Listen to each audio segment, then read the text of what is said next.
Would you kindly stand for 1 second, please? You had sex when you were 18 years old. Да, только тогда я начал. Yes, that's when I started.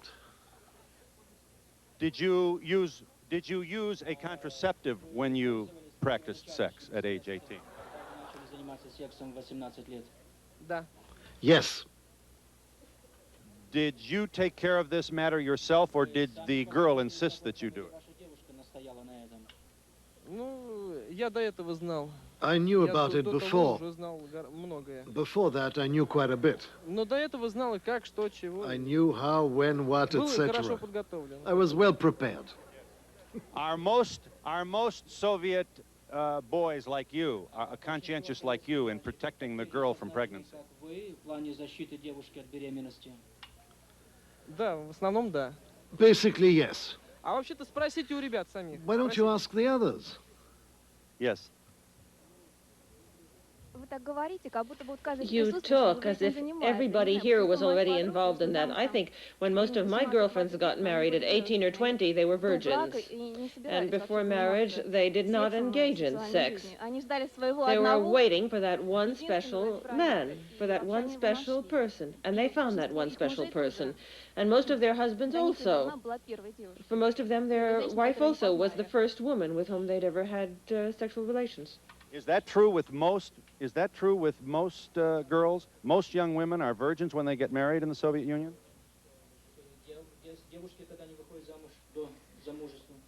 Well, a great number of girls are. A great number of girls are virgins until marriage. They only really begin sexual life after marriage. I don't really know, maybe not everybody. You know, I just want to say that I think it's quite the opposite. You can't really say that it's very good if a girl, when she gets married, is still a virgin, because I think quite the opposite. She should be quite sure of what her husband is as a man, that he'll be a real partner for her. Otherwise, there could be a real tragedy, and sex for a married couple is extremely important. It's, after all, sex is 80% of happiness for a married couple. But of course, that depends on each individual woman. But for me, I think that's very important. I think that it is necessary to change the subject of conversation because these questions are very deep to be concerned by us. This is day 2 of our visit to the Soviet Union. In this hour, Soviet teens give a powerful exchange on everything from religion to war. But unlike American teenagers, areas they were reluctant to discuss included dating, school, and sexuality. It's not a surprise that American students can't understand us, because they have many more problems than we have, the criminality, drugs, etc. Secondly, all boys and girls here are in somewhat different surroundings. This is new to them. They've never been on television, and this is the reason why they can't immediately talk to you as they do in America, where they're probably more easygoing and when they may even have experience of being on television. What can we do if everything is all right here? Should we create problems? We don't want to invent problems. Why? I suppose school is like life. Sometimes you're happy and sometimes you express just no particular emotions. And that's all. All right. I will listen to your advice, and I will change the subject, and that some Americans have of you. They think that people in the Soviet Union are not permitted to, are not encouraged to believe in God, are not encouraged or are discouraged from practicing religion. Do you believe in God, and do you practice religion, and is this important to you? I personally don't believe in God, because our science has proved that, I think. But there are people who do believe, and I think that they believe because they haven't found a solution to their problems, perhaps, and they're trying to run away from them. I think that religion simply hampers people.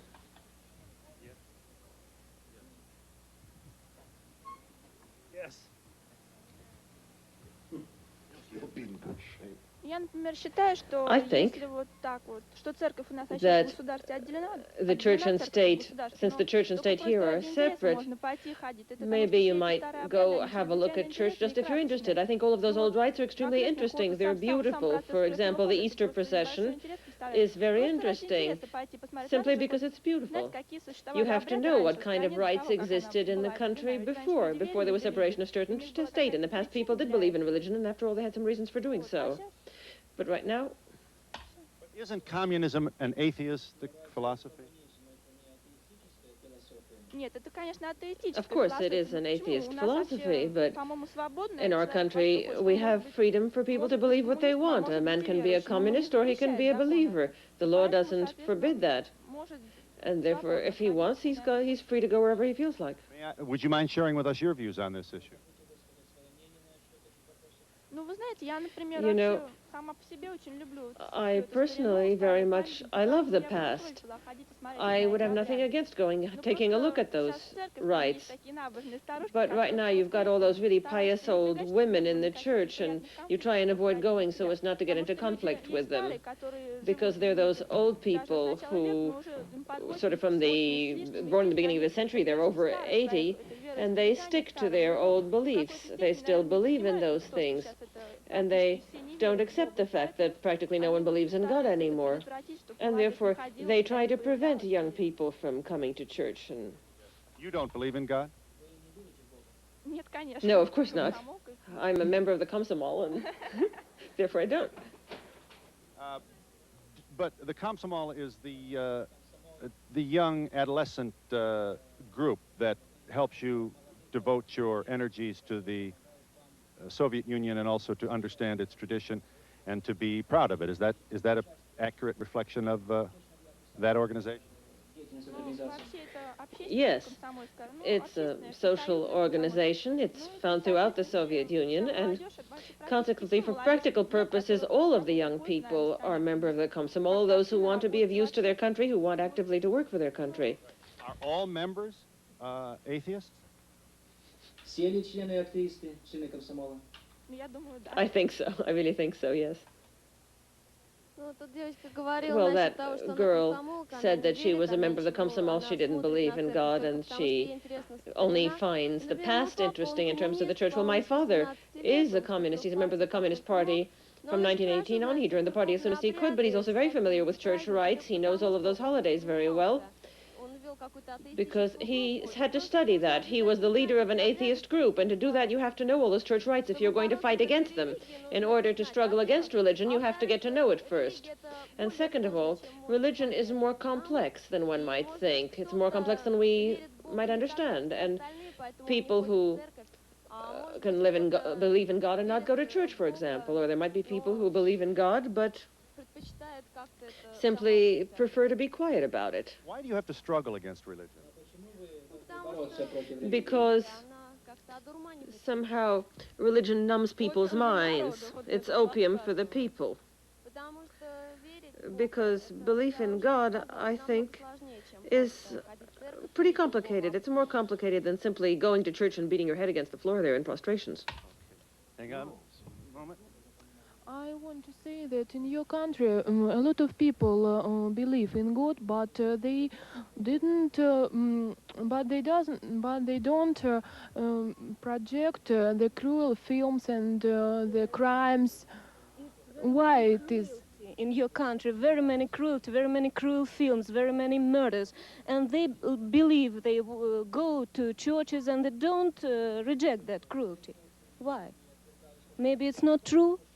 Maybe they don't believe. Maybe it's only a mask. All a mask, yeah. Personally, I don't believe in God, but I think church exists for those who have a weak character, but the church is now against people. It fans wars. I and all my friends simply don't believe in God because we don't see any need to it. Is there anybody in this room who believes in God? Is there anybody in this room who believes in God? One, two, 3, 4, 5, 6. You believe in God? All right. Tell me, how do you explain you're in the minority? Well, I don't think that God exists sitting up there in the sky somewhere, but I think that faith is simply an integral part of the human soul, and that each person in his soul believes in God, because I think you can't live without faith.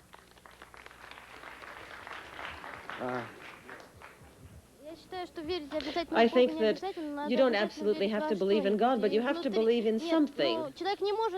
A person can't simply live without any kind of faith at all. And within each person, I think, there must be a kind of God. There has to be something for which he can live.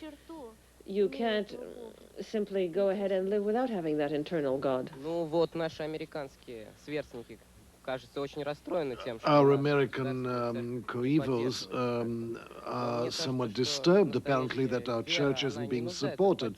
But true belief doesn't require any support or propaganda. Personally, I don't believe in God, but I was interested in some Christian matters, and I'm close to the position of Dostoevsky in this matter, who considers that God should be in your soul, but not outside. In the United States, there is a somewhat distorted religion. The rock operas like Jesus Christ Superstar and all that prove it. But this doesn't seem to go together with the Christian principles. Many have said that they believe, they don't believe in God. Now, why don't you raise your hands, those of you who were baptized, the majority, and you say that you don't believe in God, that your father was a communist, so what? Wait a bit. Communism is not a religion. It is also a religion. What do you mean, ideology? Isn't Christianity an ideology? You were simply convinced of that. Somebody convinced you. Have a good look. Isn't Christianity an ideology? Yes, hang on. Perhaps people don't always believe in God, but people always believe in something good. They believe in things that they can do. And if people believe they can't do something themselves, then they believe in something supernatural. I agree, because I think that you don't have to absolutely believe in some kind of idol or something, but you have to believe there's something good, something right, something just for yourself and for your friends. You don't have to look at somebody and say somebody is God. You can just use somebody as a model and say that that's the kind of person I'd like to be. Well, people say that communism is a kind of religion, like Christianity. But after all, communism is based on scientific principles. And what about Christianity? Throughout time, the church has simply been a screen, and behind it have been more intelligent people who've been running things and running the lives of all those believers. From my point of view, religion is a kind of spiritual drug which can only simply help a weak person survive. But in the USSR, young people are mostly attracted to the church because it's a kind of a spectacle, because it's very pretty, it's beautiful. All of those rites on the holidays are beautiful in the Russian churches. And for example, even when you get married in the marriage palaces, you can't compare that to getting married in a church. It's a different kind of ceremony, and that's why many Soviet young people get married in church, just because it creates a completely different kind of mood when you get married. I think right now we're talking about religion, but I think that everybody believes in some kind of good. I don't think we should confuse believing in the good with faith in God. Those are completely different kinds of things. I'd like to say, regarding going to church, that sometimes young people go to church. I don't know, maybe it's because of a lack of problem in their upbringing, but I think that they shouldn't, because it's a lack of respect toward believers to go to church. Many of them get offended when unbelievers go to church. And I've also been told that sometimes when sinners repent, they have a sin, a rather important sin, for example, listening to secular songs. And now all these people who raised their hands when they were asked if they believe, how do they feel about listening to that kind of music? Because in our time, I think, we had those kind of songs being played here. You make business out of everything, so it's just as easy to do it out of the church. And we can't do it here. This is why very few people are interested in religion, so you might get the impression that it's forbidden.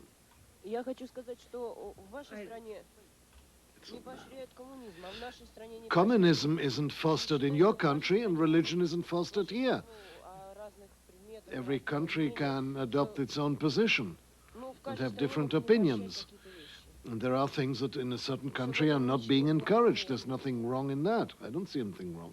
Some of you feel that the American culture is too materialistic and that we are only concerned about property and money. Is that so? What are your views about the American people? I don't think that the American people is materialistic and uncouth. I have very positive views of the American people. It's a people that defended its freedom, had great cultural achievements, and it could not be gross and materialistic as you think, we think. So I'm wrong then about your perception of us. I consider that the American people is the closest to the Soviet people in spirit, and nobody in the world is as close to us as Americans. And upon the way in which we behave towards one another, everything depends. The Americans are very close to us. I like Americans. If you like Americans and we are so close to you, then why have our governments spent so much money on armament, which we say we are developing because we don't trust each other? Does your government spend less money on arms than we do? The more you spend, the more we spend. Everything is linked. Do the common Americans approve the such? Would you care to speak in Russian? I don't want to force you to. Вот американский народ обычно они воинственно настроены по отношению. The ordinary American, do they feel bellicose about us? Do they want to make war on us? They do not want to make war on you, no. But we have spent billions of dollars on military armament in order to be prepared in the event of what we call the communist aggression. And the perception is that you want to export your way of life, your philosophy, and that it is the belief of some Americans that you, in some places, do this by military might. So that means that they don't support that arms race? Прививают, что ли, ненависть, но так, неприязнь. Or does it mean that they have a feeling of dislike for us? Вот как они в общем? How do they feel about us? How do Americans feel about you? I think millions and millions of Americans admire you. I think the vast majority of the people in the United States believe that you, like them, are people who are interested in peace, people who are compassionate, and people who want a safe world for your children.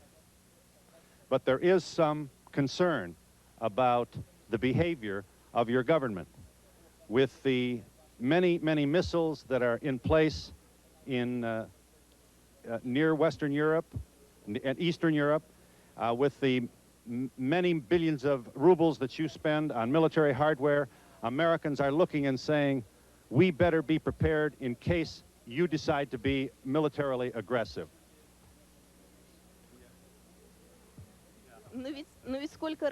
But how many times our government and Mikhail Sergeyevich has proposed disarmament?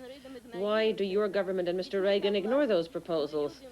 After all, we agree, we, young people, we love each other, we have nothing against each other. We're ready to be friends. I don't know how correct you are when you say that they admire us, but very often when they show broadcasts from America or they show interviews with kids, sometimes they don't know anything about us. They really know almost nothing about our country. So I don't see how you can say that they admire us. Your authorities don't say anything about our country except anti-Soviet propaganda about war and things like that. A few days ago, I was talking with an American. I speak English very badly, but when we talk about art and science and things like that, we understood each other very well. But as soon as we started talking about politics, it turned out that two different people were talking. He showed me an atlas that was published in America, and it showed the Soviet Union as taking up the entire world. It's true that we take up a great deal of territory, but we don't cover the entire world. After all, there's Africa, the Antarctic, and other countries. And then we drew an umbrella. We were talking about SDI, and he showed us that umbrella. Now, comrades Americans, why do you need an umbrella when there's no rain? That's it. I don't know about all Americans, but we had an American boy, Gus, in our school. And we talked to him about everything under the sun. Music, art, anything you want. Now, I don't consider that Americans are so anti-Soviet. American youth, on the contrary, is very close to us.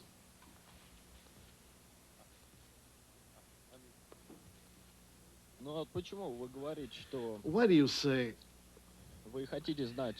that you want to know what our policy is, whether we disarm, but your information media inform your people very badly about our positions? Your information media. We know that.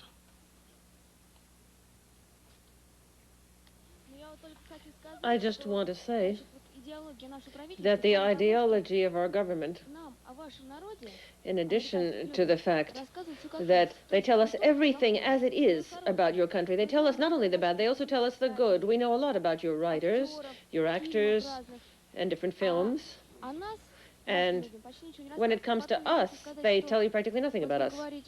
And then you talk about the arms race, that we're after that and so on, but those are only response measures to you. We're never going to be the ones to engage in a first strike. And that's what we say. We say we are not going to engage in a first strike, and we are responding to your military buildup. And then you say, no, we are responding to your military buildup. And the argument continues back and forth until we have 60,000 nuclear bombs in the world now, and the United States and the Soviet Union own most of them. When is this madness going to stop?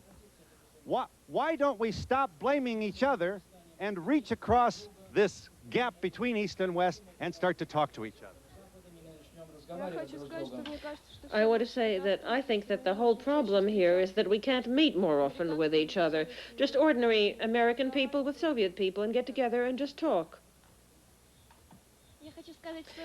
I'd like to say the way I feel about you Americans. I think you're marvelous. I think you're great, intelligent, kind people. I think you've got an absolutely marvelous cultural heritage. We love you. We know your culture. We know Hemingway and Salvador Dali. We think they're fantastic people. They're Americans. We love you. We respect you. We want to see you more, and we want to meet with you more. Good old Dali. Yes. You say that your government is engaged in an arms race as a consequence of what our country does. But a year and a half, our country has had a moratorium on nuclear explosions. Why doesn't your country do the same thing?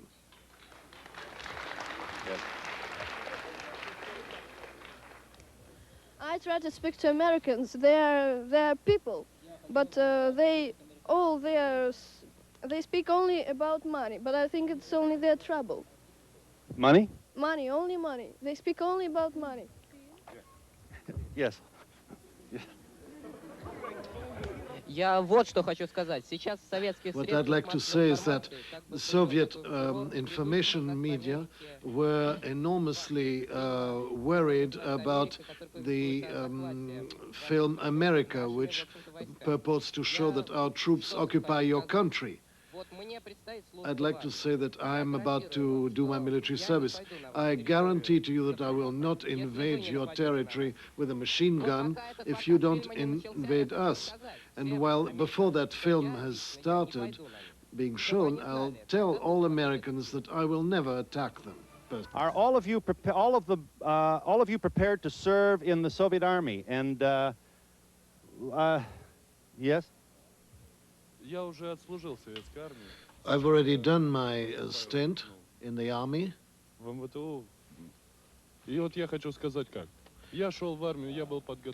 I'm going to technical institute. When I went into the army, I was sure of myself. Physically, it may be difficult, but from childhood, the feeling of for our homeland is ingrained in us, instilled in us, the sense of duty. I'd like to know whether American youth has a sense of duty to its homeland for living in that country. I'm very happy, by the way, that I live in my country. American youth does have a sense of duty to its country. But as you know, America's recent history has been marked with some unhappiness and agony because of the Vietnam War. And there is still a great debate in the United States about whether or not we should have engaged in that war. That is the American tradition of arguing about the foreign policy decisions of our government. America thinks that you are not able to argue about those decisions and that you must follow the dictates of the government without being able to argue about the rightness of the decisions. Let me get someone else who might want to get in that. Yes.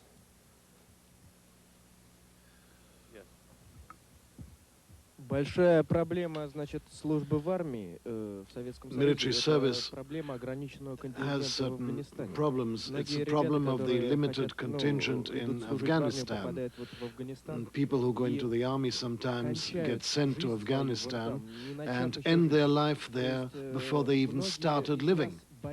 Many of us are afraid to go into the army because they are afraid that they will be sent to Afghanistan and be killed there.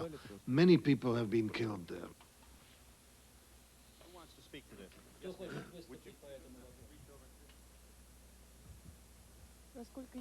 As far as I know, and I have a lot of friends who are planning to go into the army, as far as I know, many of them want to go to Afghanistan in order to test themselves, to try and see what they're capable of.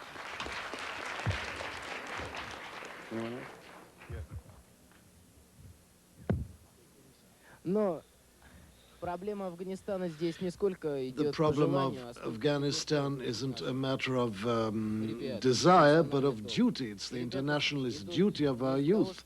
And our boys go there not because they want to, but because their assistance is required there. That's why they go. Вот у вас говорят, что You people say that Americans argue with their government. Now, does that change anything? So they criticize, they have demonstrations. Does that make the government change its mind?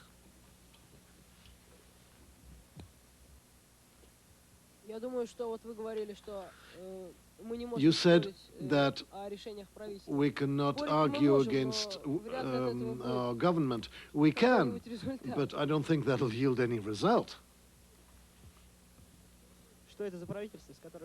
What is that government that one has to argue against, and what are its decisions?